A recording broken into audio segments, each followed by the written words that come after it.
안녕하세요. 예. 자, 오늘이 5월달 마지막 과정인데 진도는 오늘 다 먹을 끝날 것 같고 보강을 잡으려고 했는데 뭐 그것보다는 다음 주까지 해서 5, 6월달 강의를 마무리하도록 할게요. 그다음에 7, 8월달에 이제 문제풀이 할 때 8주가 아니라 7주에 끝낼 수 있으면 끝내고 그렇지 않으면 그때 보강을 하도록 하고 그게 더 합리적일 것 같아요. 여러분 보강했다고 제가 오라면 여러분 또 싫어하고 그러니까 그렇게 하도록 하겠습니다. 무슨 말 됐습니까? 예, 그렇게 하고 여기 보니까 7월 1일 날 뭐 중개사 모의고사 이렇게 보는데 인원 미달로 안 한다네요. 예? 이번 주에 제가 모든 학원에서 지금 이야기를 하고 있는데요. 그 목요일 날 학원, 어제 학원, 그제 학원은 정말 유명한 학원들입니다. 그 수요일 날 학원은 정말 전국적으로 유명한 학원입니다. 수요일 날 학원 그대 나가는 데 가면 그러면 세 개의 학원이 쭉 나란히 있어요. 그러면서 전국적으로 가장 경쟁이 치열한 곳인데 근데 이제 그 학원이 작년에 비해서 올해는 이제 수험생들이 많이 줄기를 했는데 그 원장님이 전혀 그런 말 안 하시는데요. 저한테 수요일 날 그렇게 이야기하시더라고요. 학생들에게, 수험생들에게 좀 용기를 더 북돋아 주라고. 왜요? 그러니까 모의고사 너무 어려워가지고 학생들이 너무 침체돼 있다고 그런 말 하라 그러더라고요. 그러니까 목요일 날 학원 원장님도 마찬가지고 특히 목요일 날 학원 원장님은 어떻게 말하냐면 이제 학원가에서는 그 원장님도 굉장히 소문나신 분인데 저는 이제 요 강주에서 수업을 하고 있다가 10년 전에 그 목요일 날 학원 원장님이 저를 보고 서울로 끌어올려서 서울에서 계속 수업을 하고 있는데요. 그분은 이제 우리 강주 분이랑 마찬가지고 그런데 고향은 고창 분이고 그 원장님은 어떠냐면 모의고사 이제 시험지가 많이 이번 주에 본다. 그러면 월요일 날 정도 오거든요. 이거 일요일 날 보면 그러면 시험지를 볼 거 아닙니까 원장님이 그러면서 강사들한테 갖다 줘요. 한번 보라고. 그러면 당신이 알아. 그분은 지금 학원을 30년 가까이 30년 넘게 했으니까 시험지를 보면 안다고. 일단 박스가 많으면 내용을 몰라도 박스가 많으면 어렵다 이런 거 안단 말이에요. 그러면서 이거 누가 출제했어 이거 막 그러면서 알려주라고 그래. 그냥 알려주라고 절반 이상 알려주라고. 그 절반 알려줘도 학생들은 모릅니다. 수험생들 여러분 잘 몰라요. 실제로 제가 수업 중에 이건 나옵니다 이렇게 한 게 아니라 알려준다고. 모의고사 볼 때 이렇게 하거든요. 모의고사 보기 그 주에 이렇게 한단 말이에요. 지금까지 배웠던 거 중요한 거 처음부터 한번 점검해 볼까요? 그러면서 모의고사 시험지도 넣고 그걸 계속 체크해. 기억납니까? 요거 나오면 X예요. 요거 나오면 X예요. 이렇게 합니다. 그래도 몰라요. 실제로 모릅니다, 여러분들. 그러니까 이 공부라는 게 얼마나 힘들겠는가 그거 알고. 그러니까 제 이 앞전주는 그 목요일 날 하고는 아예 내가 PPT를 만들어서 마지막에 다 알려줬어요. 20개를. 20개 알려줬는데 그게 캐치한 사람은 있어요. 아, 저거 나오나 보다. 캐치한 사람이 있는가 하면 전혀 모르시는 분이 있어요. 그래서 모의고사 하는 똑같아. 그렇게 알려줬어도. 이러더라고. 그래서 이번 주는 계속 모의고사 가지고 실망하지 마라 그러거든요. 여러분도 마찬가지. 혹시 우리는 시험 안 본다는데 저거 봐서 혹시라도 시험 혼자 봐서 이제 놓고 볼 때 점수가 안 나와도 절대 실망하지 마십시오. 모의고사는 아예 없애버리면 좋겠어요, 지금. 어떤 때는 모의고사 보고 지금은 그렇지만 20년 전에 막 울고 그랬어요. 실제로 그랬습니다. 근데 지금은 그렇지 않죠. 예전에는 20년 전에는 요 자리 싸우면서 앞에 자리에 앉으려고. 그다음 책 갖다 놓고 막 싸우고 그랬어요. 실제로. 학원에서 실제로 직원들이 와서 아침에 책 다 치웠어요. 요분이 빨리 오시잖아요. 앞에 우리 사장님 빨리 오시면 아는 사람들 이거 잡아놔요. 이렇게. 책을 갖다 놨다고. 그럼 다 치워버렸어요. 그 정도였어요. 그때는 그 정도였으니까 모의고사를 잘못 보고는 막 울고 그랬잖아요. 그래서 어떤 학원은 아예 자체 모의고사만 보는 거야. 그 강사가 출제하는 것만 보는 거야. 그러면 좀 더 와닿거든요. 근데 다른 데 갔다 보면은 모르는 게 많고 이상한 문제 나오고 막 그럴 수 있으니까 혹시 보게 되면 전혀 신경 쓰지 마시라고요. 그 말씀드리고 자, 오늘 수업을 해볼 건데 매번 그때그때 가장 중요해요. 그러니까 7월달, 8월달 과정을 통해서 점수가 업됩니다. 분명히 내용을 알아요. 내용을 아는데 문제를 갖다 주면 여러분 못 풀어요. 그러니까 모의고사 지금 여러분이 40문제 본다, 저 시험지를 본다. 그럼 내가 옆에서 있어서 답을 알려준 게 아니라 그거는 이렇게 내용 이런 내용이잖아요. 그러면 아 맞네 이렇게 된다고. 근데 혼자 풀하면 못 풀어요. 여러분 이거 많이 알잖아요. 탄과 비거 많이 알죠. 탄과 비거. 그러니까 탄과 비거 저하고 열심히 했고 그다음에 단위 탄력적이면 탄력성이 1이면 뭐가 불변이든가요? 총수입이 불변이요. 저하고 불변이 나온 것을 네 가지 배웠어요. 경제이론에서 뭘 배우냐면 완전 탄력적이 나오면 가격을 무조건 불변을 해버려라. 완전 비탄력적이 나오면 거래량을 무조건 불변을 해라. 단위 탄력적, 탄력성이 1이다. 그러면 총수입을 불변을 해라. 요거 세 개에다가 또 이런 거 기억나가 봐봐요. 수요 변화와 공급 변화가 같은 크기로 발생하면, 수요 증가와 공급 증가가 요 같은 크기로 발생하면 가격 거래량 둘 중에 하나 불변이 나온다겠다고. 기억난가요? 요 네 가지가 불변이라고. 그걸 이번에 봤던 어떤 모의고사에서 제가 낸 게 아니고 어떤 모의고사에 그걸 네 개를 탁 냈더라고, 불변. 근데 그걸 냈는데 나는 우리 수험생들이 과연 맞춰낼 수 있을까? 10%밖에 못 맞춰요. 그거 분명히 짜고 엄청 많이 했거든. 여러분 생각해봐요. 완전 탄력적이 나오면 가격 불변, 완전 비틀어내준 거래량 불변, 단위 탄력적이 나오면 총수익 불변 많이 했죠. 근데 그게 그대로 나왔어. 내가 낸 것도 아니고 다른 강사가 냈는데 거기 10%밖에 못 맞췄는데 이게 뭐예요? 이렇게 물어본다고. 그러니까 공부라는 게 그런 거예요. 그러니까 내용을 아는데도 불구하고 시험지를 갖다 주면 잘 못 푼단 말이에요. 그 과정이 이제 7, 8월달 과정이 될 거니까. 그다음에 이렇게 고생했는데 여러분들 마지막에 다 합격해야 돼요. 그러니까 좀 더 열심히 해요. 제가 여러분들을 합격시키는 시대는 지났습니다. 20년 전에는 학원에서 여러분을 합격을 시켜줬어요. 학원에서 사람대로 다 하면 그냥 학원만 왔다 갔다 해도 60점 맞게끔 출제했단 말이에요. 요즘은 그렇잖아요. 요즘은 내가 여러분 수험생이 여러분들이 집에 가서 예습 복습 하나도 않고 학원만 다녔다 1년 동안 가방 들고 그 몇 점? 50점이에요. 50점. 그러니까 10점은 여러분 하셔야 한다는 소리예요. 그렇게 약간 어려워졌으니까 이왕 고생한 거 마무리 고생 잘해가지고 다 합격하시기를. 자, 이제 공부해 봅시다. 자, 투자론 마무리하고 금융론 일부까지 하고 다음 주는 금융론 끝내고 개발관리 마케팅 이렇게 하면 딱 될 것 같아요. 자, 이제 투자론 두 번째인데 지난주에 이제 투자론은 이제 뭘 배웠었냐면 뭐가 이거 안 돼. 이러면 곤란해지는데 전자칠판은 때리면 되는데 이거는 또 때려도 안 될 것 같고. 자, 봅시다. 안 되는가? 됐네. 이제 되겠다. 이러도 안 되는데.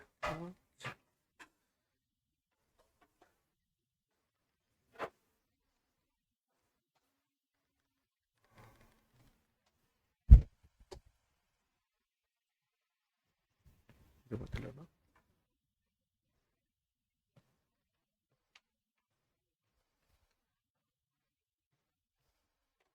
공부 안 하고 아침에 이상한 말 해서 저게 작동이 안 되나?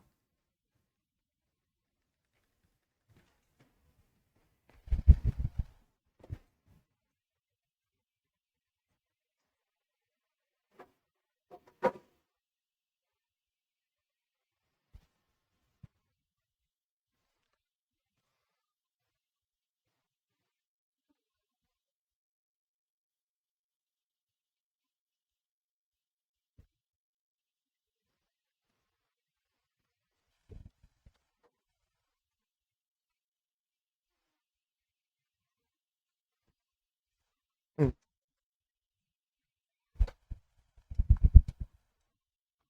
왜 그랬어요?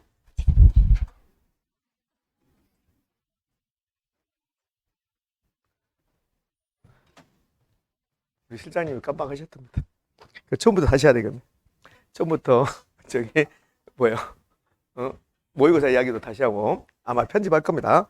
자, 좀 열심히 하셔서 이제 모두 합격하시기를 바라고 이제 투자론 공부해 봅니다. 지난주에 투자론을 공부했는데 투자론 뭐까지 했냐면 포트폴리오까지 했습니다. 그 포트폴리오에서 요즘 잘 나온 거 뭐라고 그랬습니까? 그 세 가지 암기하는 거, 박스에 있는 거. 자, 몇 페이지? 포트폴리오 몇 페이지냐면 그러면 64페이지 상단에 있는 거 세 가지 암기하셔야 돼요. 자산의 수를 증가시킬수록 분산도가 커진다. 그다음에 두 번째, 수익률의 변동 방향이 동일 유사하지 않게. 세 번째는 상관계수가 크게 작게. 상관계수가 작게 하는 소리는 상관계수가 마이너스 1에 가깝게 하십시오. 이렇게 오는 거고. 최적의 포트폴리오는 효율적 전성과 무차별 구성의 교차점, 접점 이런 내용을 했었습니다. 자, 넘겨와서 66쪽 하면 그러면 투자 분석이라고 나옵니다. 투자 분석. 그러니까 투자 분석에서는 세 꼭지 배우는데 투자론에서는 이 부분이 여러분이 어려워합니다. 첫 번째가 합비 시한가치 계수, 두 번째가 현금 수지 측정, 세 번째가 투자 분석 기법인데 특히 요 3번에서 여러분들이 엄청 힘들어요. 뭐 외울 게 많고 뭐 논리적으로 생각하고 분수식 나오고 그러니까. 자, 그러면 합비 시한가치부터 계수부터 합시다. 그럼 합비 시한가치 계수는 합비 시한가치라는 개념이 나오고 합비 시한가치 계수라는 개념이 나오는데 합비 시한가치는 현재 가치와 미래 가치. 그럼 현재 가치, 미래 가치 뜻을 물어본 게 아니라고 했잖아요. 그러면 현재 가치가 미래 가치로 갈 때 무엇이 필요하다? 이자율이 필요하다. 그러면 현재 돈이 미래 돈으로 가려면 지금 1억이 1년 후에는 얼마입니까? 그러면 이자율만큼 이자가 가산된다. 그래서 금액이 커져서 할증된다. 요건 이제 시험에 나온 게 아니라 이게 나온 게 아니라 이걸 낸다 했잖아요. 그럼 돈 지금 1억인데 지금 돈 1억인데 1년 후에는 얼마입니까? 지금 돈 1억. 요 1억이 현재 가치입니다. 그럼 1년 후에는 얼마입니까? 그러면 이거 미래 가치. 그럼 뭐가 가산돼요? 이자.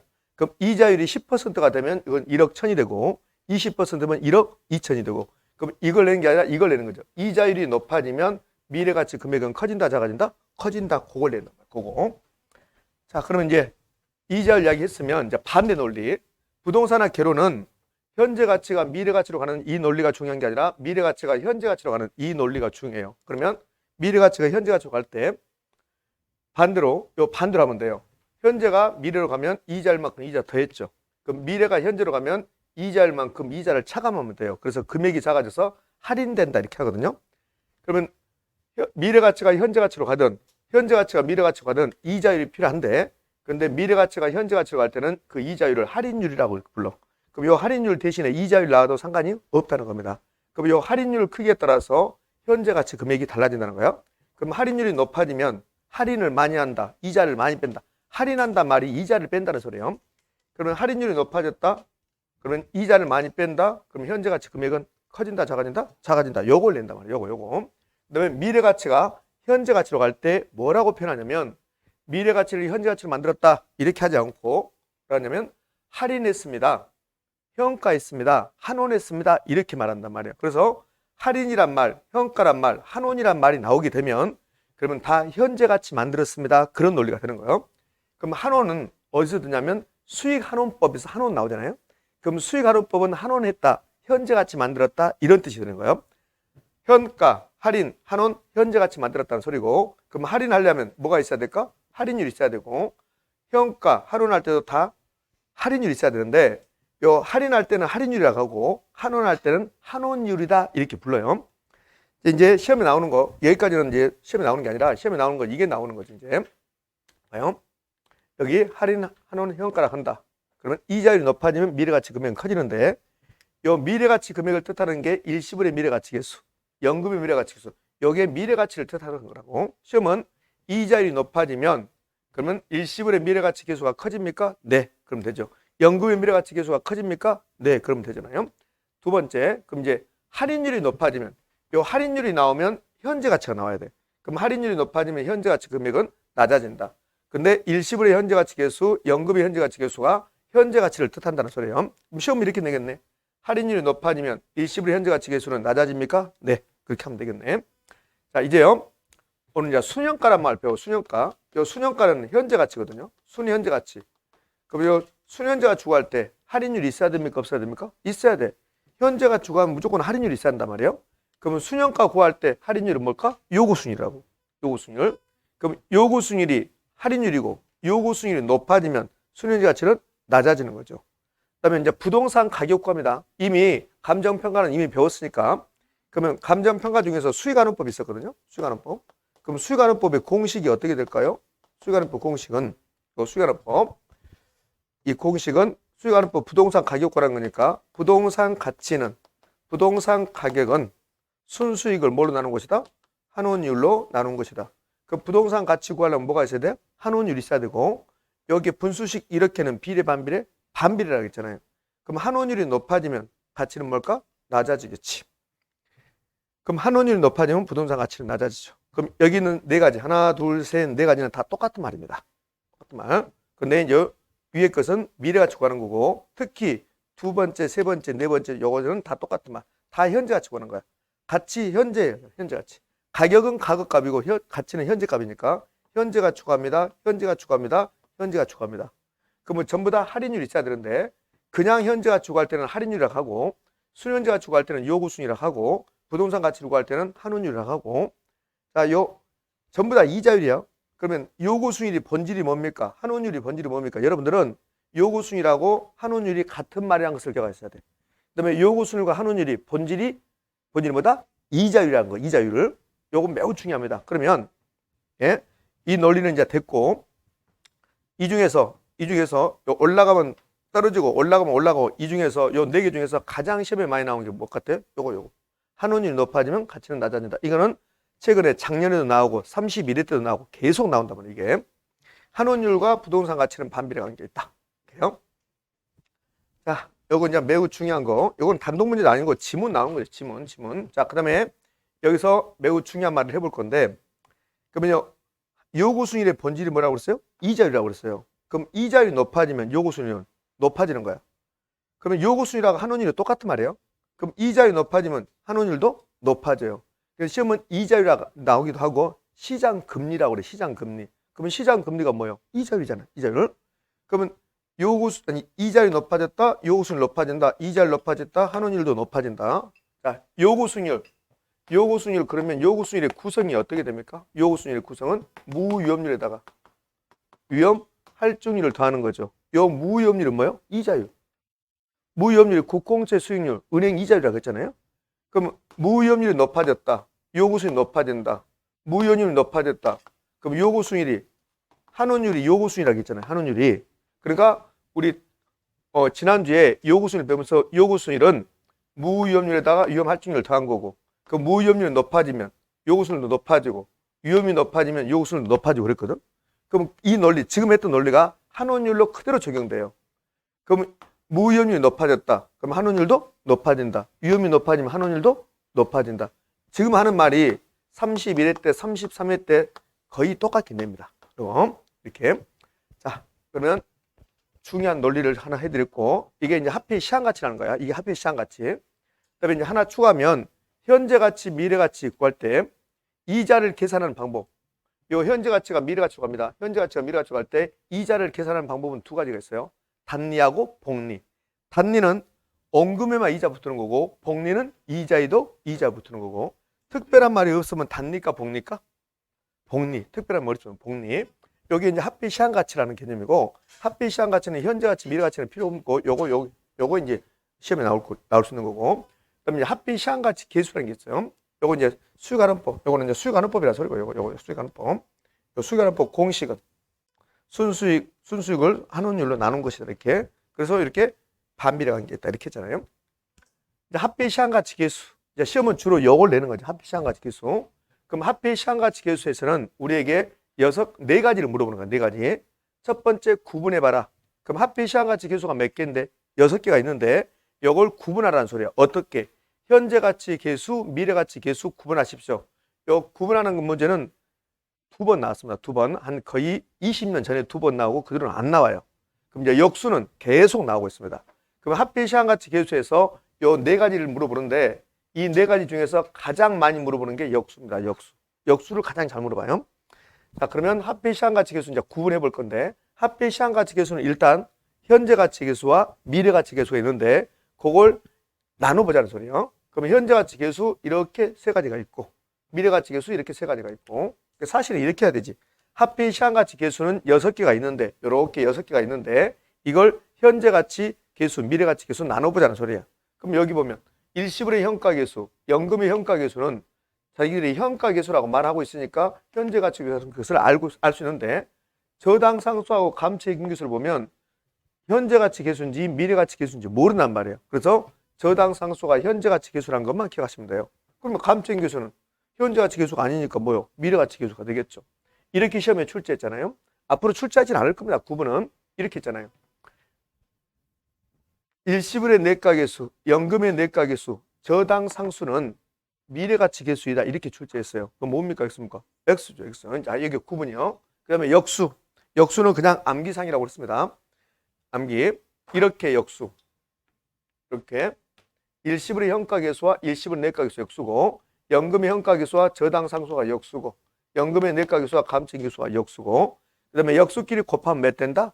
1 된다. 역수끼리 곱하면 몇 된다고? 1 된다. 요거 기억하셔야 되고, 그럼 역수끼리 곱하면 1 되면, 그러면 연금의 현가 계수와 저당 상수를 곱하면 몇 된다? 1이 된다. 이렇게 하셔야 되고, 이제 이 역수관계는 다분히 그냥 역수관계의 뜻을 역수관계만 다분히 아는 거고, 최근엔 요걸 바탕으로 해서 이 역수관계를 약간 응용한 것을 시험에 내요. 그럼 어떻게 내냐면, 제가 이제 역수관계 활용이라고 역수관계 넣고 역수관계 활용이라고 써놨는데, 이제 이거 물어보는 거야.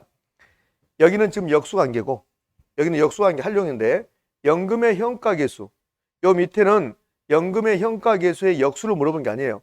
연금의 현가 계수와 같은 말을 물어보는 거야. 그럼 연금의 현가 계수와 같은 말이 저당 상수는 아니고, 저당 상수의 뭐다? 역수다 그 말이에요. 요걸 낸단 말이에요. 요걸 알아야만이 문제를 풀게끔 준단 말이에요. 자, 그러면 요걸 이제 연습을 해볼 건데요. 여기 보자고요. 역수의 활용이라고 써놨어 제가. 역수의 활용은 연금의 현재 가치 계수의 역수는 저당 상수예요. 요건 알잖아 우리가. 연금의 현재 가치 계수의 역수는 저당 상수다. 이거 아는데 이렇게 물어본 게 아니라 이렇게 물어봐요. 저당 상수하고 같은 말이 뭐냐고 물어봐요. 그러면 저당 상수하고 같은 말이 연금의 현재 가치 계수냐 연금의 현가 계수의 역수냐고 물어봐요. 그럼 뭡니까? 연금의 현가 계수의 역수입니다. 이렇게 한단 말이에요. 이렇게.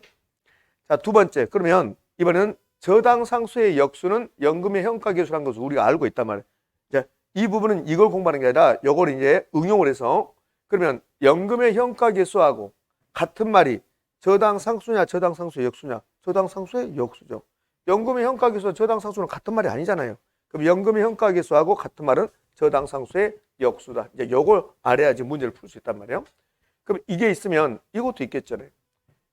연금의 미래가치 계수의 역수는 감채 기금계수다. 근데 그건 이미 알고 있고 반대로 감채 기금계수와 같은 말이 뭐냐? 이거 물어보겠죠. 자, 봐요. 그럼 여기 연금의 미래가치 계수의 역수는 감채 기금계수다. 이건 알아요. 근데 반대로 물어보지. 감채 기금계수와 같은 말이 뭐냐? 연금의 미래가치 계수냐? 연금의 미래가치 계수의 역수냐? 연금의 미래가치 계수의 역수다. 요거 알아야지. 자, 이제요. 감채 기금계수의 역수는 연금의 미래가치 계수라는 것을 알고 있다. 그럼 이제 반대로 그러면 연금의 미래가치 계수와 같은 말이 뭐냐고 물어보죠. 그럼 연금의 미래가치 계수 같은 말이 감채 계수 역수죠. 역수 이렇게. 요거요. 요걸 알아야만이 문제를 풀게끔 줍니다. 그럼 역수의 활용도 됐어요. 이제 마지막으로 쓰임새예요. 쓰임새. 이 활용.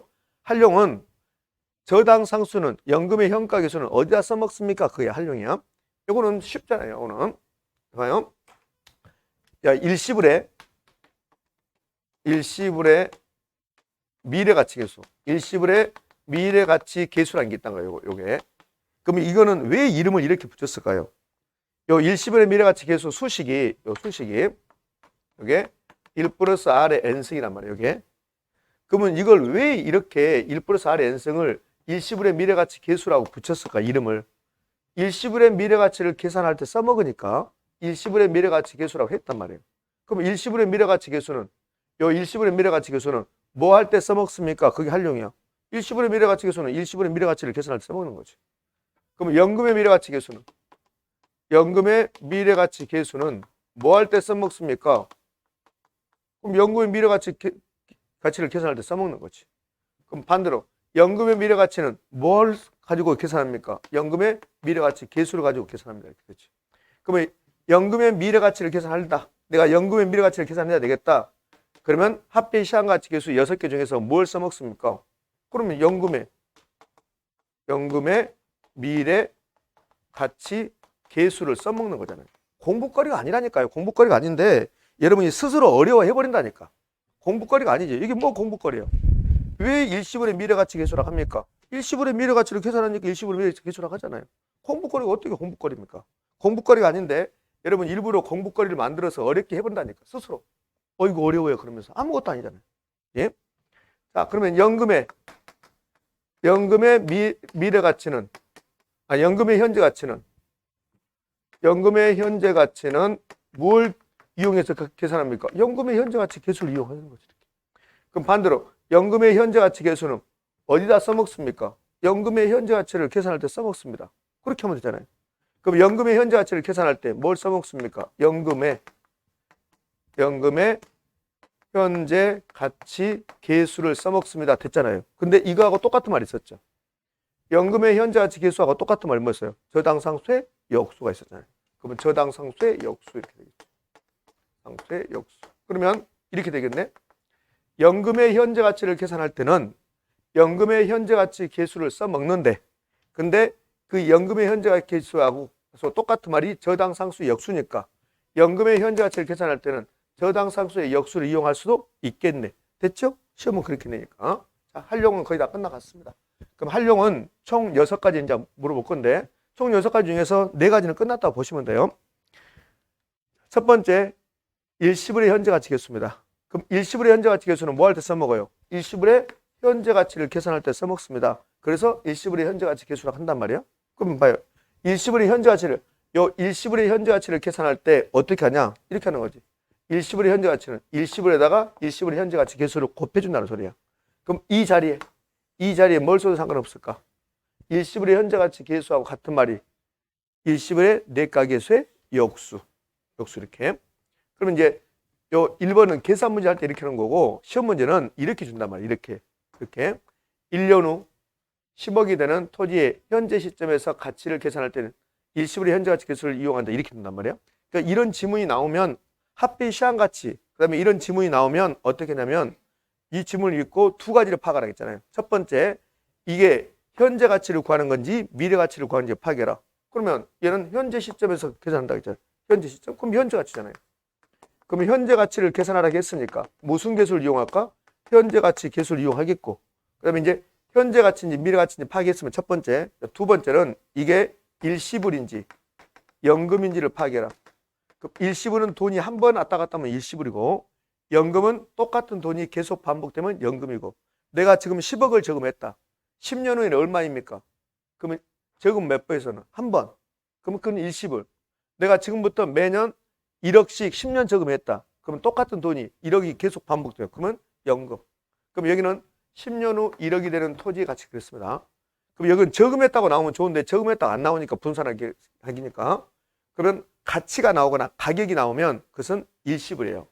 임대료가 나오면 그것은 연금이고, 임대료는 계속 반복적으로 발생하잖아. 매월 1,000만 원씩 이런 식으로. 그럼 이거는 일시불이란 말이에요. 그럼 결국 이 문제는 일시불의 현재 가치 구하십시오. 그럼 무슨 개수? 일시불의 평가 개수. 이렇게. 자, 이제요. 두 번째, 연금의 현재 가치 개수. 연금의 현재 가치 개수, 그러면 연금의 현재 가치를 계산할 때 써먹습니다. 그럼 끝났잖아요. 그다음에 여기다 추가하면 혹시 연금의 현가 개수 그러면 생각나는 말은 뭐가 있을까요? 잔자, 잔금 비율, 미상한제당 잔금. 잔자가 생각나요. 잔자가. 큰일 났네. 처음 듣는 것처럼 하네. 어쩔까요? 예? 오늘 수업을 어떻게 하는가 봐서 여러분들이 7월 달에 휴가가 있나 없나를 판단하겠습니다. 대부분의 학원이 7월 말경에 휴가인데 여러분이 결혼 점수가 안 좋을 것 같으면 어차피 나는 강조해서 휴가를 보낼 확률이 높으니까 금요일에 한번 수업을 해야 되겠다. 휴가 없이. 그럼 여러분들 상관없어요. 여러분 다 안 나버리면 되지. 뭐 신경 써요. 여러분 들어가지고 금요일날 다 나가지 말아버리자. 수업한다 해도 그러면 되잖아요. 그럼 연금의 현재 가치 개수는 연금의 현재 가치를 계산할 때 써먹는 거죠. 그럼 1번은 됐고, 그럼 이제 이게 좀 더 이제 공부가 되면 봐봐요. 연금의 현재 가치 개수는 연금의 현재 가치를 계산할 때 써먹습니다. 그럼 어떻게? 연금에다 연금의 현재 가치 개수를 곱하면 됩니다. 그럼 이 자리에 뭘 써도 상관없어요. 저당상수의 역수. 연금의 현가 개수하고 저당상수와 같은 말이었으니까. 자, 이렇게 주는 거죠. 이렇게. 매월 말 50만 원씩 5년간 들어올 예산되는 임대료 수입의 현재 가치를 계산한답니다. 그럼 현재 가치 구하라겠네요. 현재 가치구나. 그럼 여기다 현재 가치라 쓰고, 현재 가치 구하거나 쓰고, 이게 연금인가 일시불인가 보면 되잖아요. 저금했다 나오면 그러면 연금 일시불을 금방 판단해요. 내가 지금 1억 저금하고 10년 후에는 얼마입니까? 돈은 딱 한 번 저금했다고. 그럼 일시불이야. 근데 여기는 뭐 저금했다 말 안 나오잖아요. 부동산 알기니까. 그러면 토지 가격, 주택 가격이 나오면 그것은 일시불이에요. 근데 임대료가 나오면요, 연금이에요. 요 임대료 나왔잖아요. 임대료. 그다음에 연금은 식자부터, 식자, 돈 뒤에. 요 돈 뒤에 식자가 붙으면 연금이에요. 50만 원씩 5년간. 그럼 60번 들어온다. 60번. 그럼 연금이잖아요. 그러면 이거는 연금의 현재 가치 구하구나. 그럼 연금의 현재 가치 구하려면 무슨 개수? 연금의 평가 개수를 이용하는데 이거와 같은 말이 저당상수의 역수잖아요. 저당상수의 역수. 이거 실제로 우리 시험에 나왔던 겁니다. 그러면 저당상수의 역수를 활용할 수 있다. OX? 요 자리가 연금의 현재 가치 개수니까. 자, 그러면 연금의 현가 개수는 이제 하나 됐고, 그다음에 두 번째, 연금의 현가 개수는 잔자, 잔금 비율, 미상한 저당 잔금 계산할 때 연금의 현가 개수를 이용하는 거예요. 잔자, 잔금 비율, 미상한 저당 잔금. 좀 이따 잔금 비율 별도로 공부할 건데, 그러니까 잔자가 나오면 연금의 현가 개수야. 그럼 이렇게 나오면요, 잔금 비율, 미상한 저당 잔금을 계산할 때 저당 상수의 역수를 이용할 수 있다. OX? 연금의 현가 개수 저당 상수 같으니까. 그럼 여기 지금 요 뜻이 무슨 뜻이냐면, 요 4번이 연금의 현가 개수와 같은 말이 저당 상수의 역수입니다. 그 말이야. 그러면 연금의 현가 개수와 저당 상수를 곱하면 역수끼리 곱하면 몇 된다? 일 된다 그 말이라고.